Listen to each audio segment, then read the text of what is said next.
The Israelis are genociding the Palestinians. Which side is waging genocide? The Israelis are genociding the Palestinians, and you know it as well as everybody else does. That. Well, then it seems like your bosses are not allowing you to know it. What do you think of what Hamas did on October the 7th? Why are you starting the story in the middle? I didn't. I just asked you about the wider war.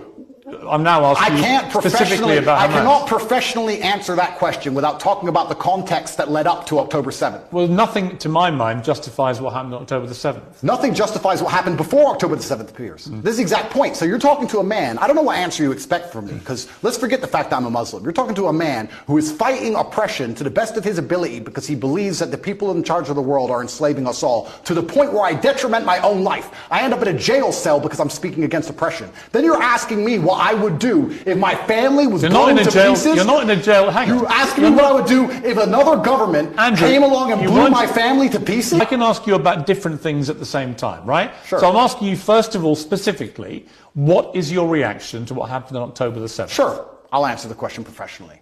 I do not condone the loss of human life on either side. I think anybody doing anything which directly damages civilians is disgusting and abhorrent. However, I would be an amateur if I could not sit and pretend I do not understand the motivations behind either side. This is not even me taking a side. I understand why Israel is doing what it's doing. I understand why Palestine is doing what it's doing. However, I still call the Israeli actions absolutely abhorrent and genocidal. Okay, we're going to come to Israel's actions, I promise you. We will ask that question specifically.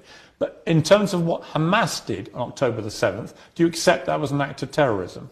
It's an interesting question because once again, not really. It is. No, it's a very straightforward question. Because you're the person who would have called Nelson Mandela a terrorist while he was still in jail, and one person's terrorist is another person's freedom fighter. I wouldn't For have me to called answer that. the question, yes, you would have. For me to answer the question, I have to be very professional, Piers. For me to sit on the outside in Romania with no personal involvement in Israel-Palestine, it's easy for me to say yes, it was an act of terror. However, if I was in Gaza, if I was in an open-air prison, if my family had been annihilated by bombs from the sky, if everybody I knew had suffered the loss of a loved one, if I had no chance of any kind of freedom or democracy or standard of life, would I believe it was an act of terror, or would I believe it's an act of resistance against oppression?